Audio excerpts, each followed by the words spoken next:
Hi everybody and welcome. In this video I'm going to be discussing family estrangement. It's geared towards adult children and specifically adult children who are wrestling with the question of how they can know if they should cut ties with a family member. I'm Dr. Sharon Martin.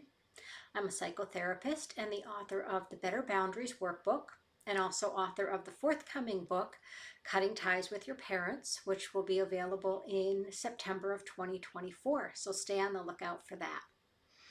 So let's begin by thinking about what are some of the hallmarks of dysfunctional parent-adult-child relationships or dysfunctional family relationships.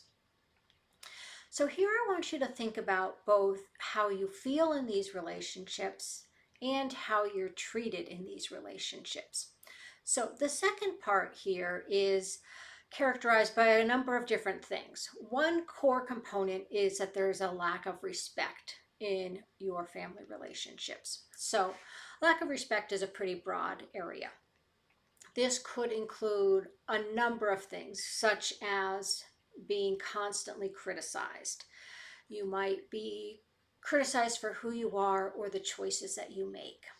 It could also be that you are called derogatory names. Family members use a harsh tone of voice and harsh words towards you on a regular basis. It could be what I call mean teasing. Not the kind of teasing that is good-natured and actually fun and enjoyable for everyone involved, but it's not uncommon in dysfunctional families for just meanness to be repackaged as teasing, as a way to pretend like it's not hurtful when it really is intended to be hurtful. Another way that there could be a lack of respect is through gossiping or spreading rumors about you, either within the family or even outside of the family. Another example could be sabotaging your other relationships, like your relationship with your partner or with your children. And certainly not respecting your boundaries is another big area. So an example of that might be not respecting your privacy, or really anything that you have asked your family to do or not do, and then they disregard that. So if you have asked them to stop treating you in a way that's hurtful, and then they continue to do it, that would be a violation of the boundary that you have tried to set there. Another area that's a hallmark of a dysfunctional family relationship is that control and manipulation are used to get you to comply, to try to keep you in line. And this can look like something overt, like threats and lies, and it can also be more subtle forms of manipulation, like guilt tripping you or gaslighting you, also very common. And then another area of dysfunctional relationships is that you are blamed for all of the relationship or family problems. So the other family members refuse to be accountable. There are no apologies, there's no changed behavior. Essentially, you become the family scapegoat and are the one who is assigned all of the problems and expected to do all of the changing. And then, as I had said earlier, what you'll generally find in a dysfunctional relationship is that you frequently feel angry, hurt, taken advantage of, and resentful. And you will probably dread spending time with these family members. So part of what is happening in these dysfunctional relationships, especially the parent-child relationships, is that your parent is still trying to exert power and control over you. So when you are a young child, your parent does have all of the power in the relationship. But if it's a functional, healthy relationship, what should happen is that as you grow up and you become a mature and independent adult, the relationship then becomes one of equals. So that's what would happen if the relationship is progressing as it should, is that you as an adult should be treated essentially as an equal by your parents. And that creates a fulfilling relationship between two adults. But in dysfunctional relationships, what generally is happening is that that shift hasn't happened, and you may find yourself to be a 40-year-old who feels like their parents still treat them like a 15-year-old. And of course, that's not a satisfying relationship to have when you're 40 years old. And so, in essence, you continue to be mistreated as an adult in the same ways or similar ways to the ways that you were treated as a child. So, that often includes emotional or verbal abuse or emotional neglect. Again, that has continued from childhood through to the adult child and parent relationship. So, if you have noticed that this description is what's going on in your family, you're probably wondering, okay, so how long or how much effort do I put in to trying to improve these relationships? How do I know when enough is enough? And this is a really important question. It's also a really tough question. And here we want to remember that there isn't a one size fits all answer that is going to work for every single person. There's no special quiz or formula to tell you, okay, this should be the breaking point, and it's okay for you to put some distance between yourself and your family if this happens. Again, we all have to get to these decisions in our own time, and it doesn't tend to be helpful to put extra pressure on yourself. So you must decide now, or you need to make this all or nothing decision that it's either continuing the relationship and keep pouring a lot of effort into trying to improve it or completely cut it off. There's a lot of middle ground here that can work for people.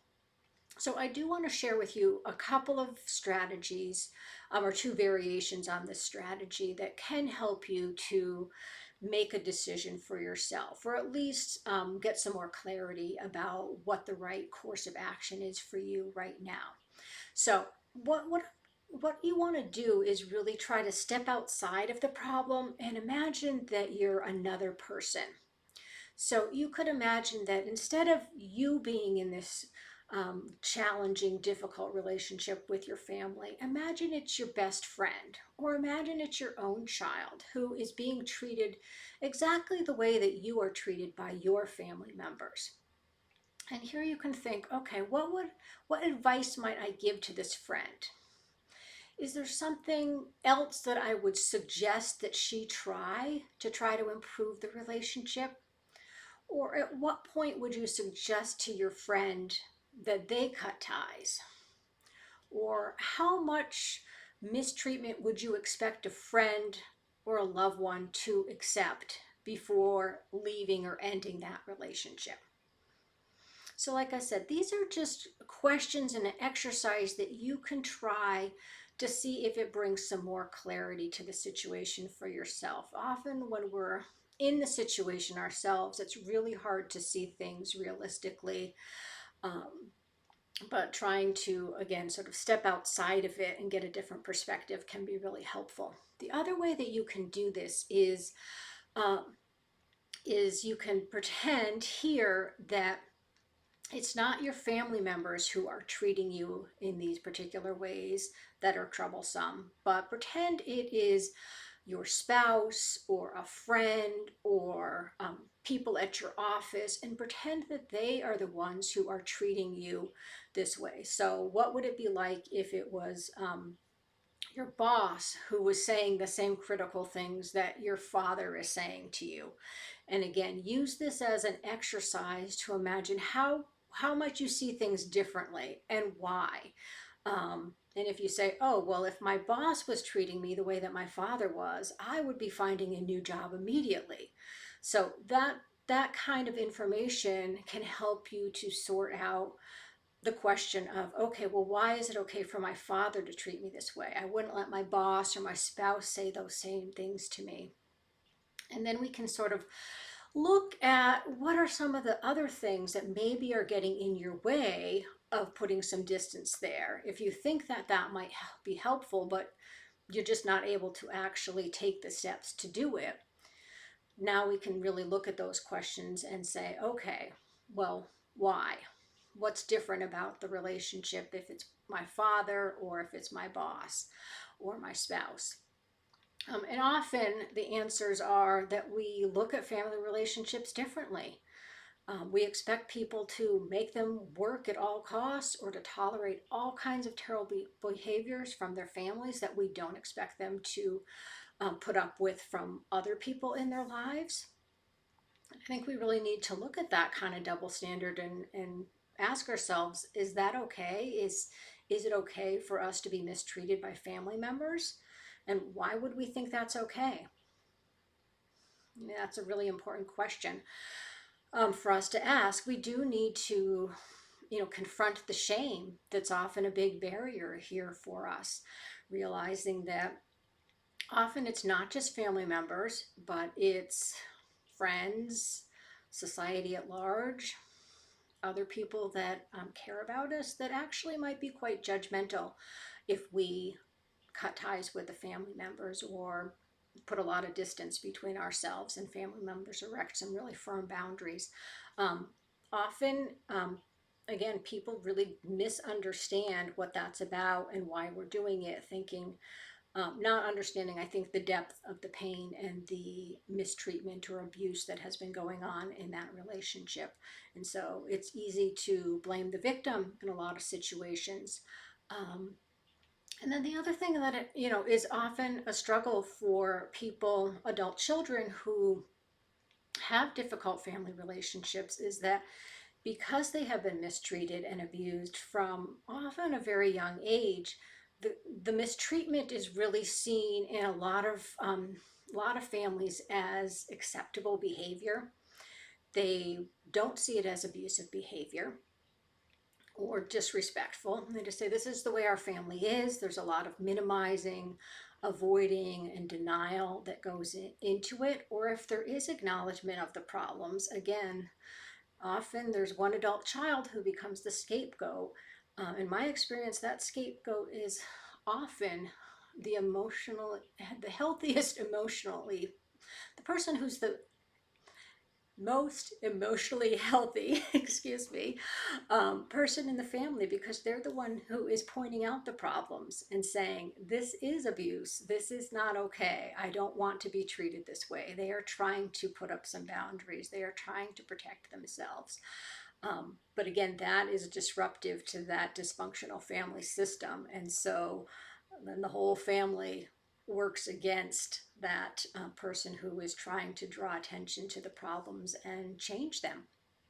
So it is a complex and difficult situation. And I think if you are wrestling with the decision, and certainly if you are in the process of or in any way estranged from family, you really want to make sure that you reach out to form a support system that is truly going to give you the support that you deserve and need. And that can take a lot of different forms. It might be from people who already are in your life, supportive friends and whatnot, but it might need joining a support group or therapy, um, or some online support. There's a lot of different options that are available for you, but it's really important that you recognize that you're not alone, that family estrangement is a lot more common than most people realize.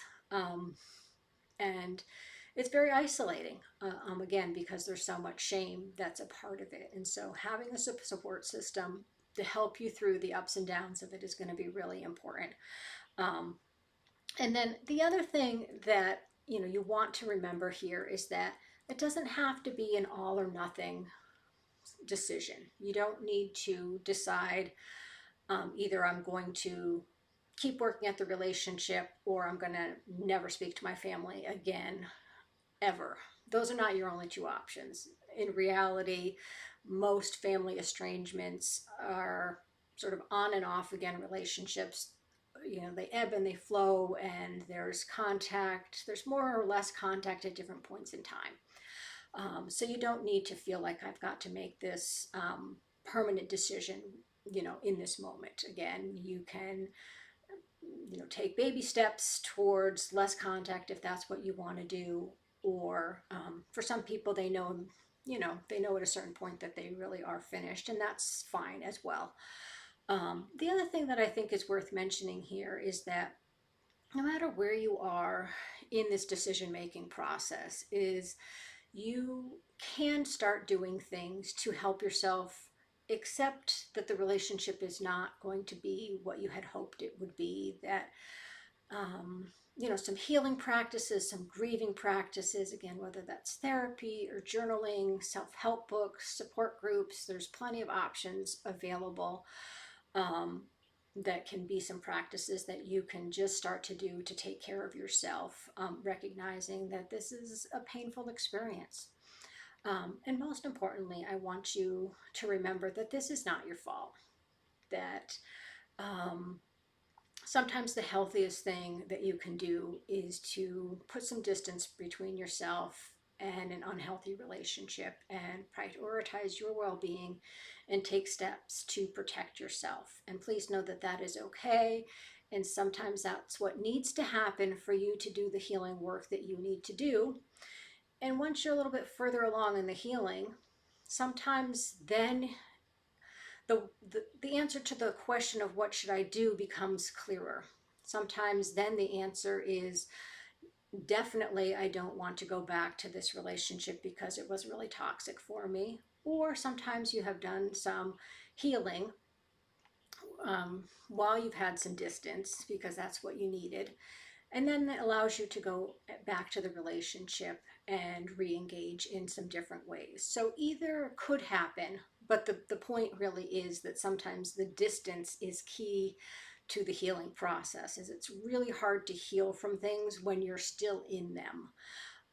So recognize that cutting ties, family estrangement, putting some distance, whatever you want to call it, all of those things can be healthy elements of a relationship that is not working. I also want to mention to you, I do have some free additional resources for you. I have a free decision-making blueprint, and that's going to give you a set of journaling prompts to further help you clarify your own feelings and what's going on in your relationships and hopefully move you closer to your decision about what to do. And it's also going to outline more specifically some of the things that I spoke about at the beginning of the video, which are going to be some of those abusive behaviors and toxic traits, so that you can have some help in identifying those in your relationship. So the link to get that will be in the video description, and then I'll try to remember to put it in the comments as well so that you can find it easily. Thank you so much for watching, and please know that you have support, and there are people who both are struggling with the same issues that you are, and that you are cared about. Please take good care of yourself.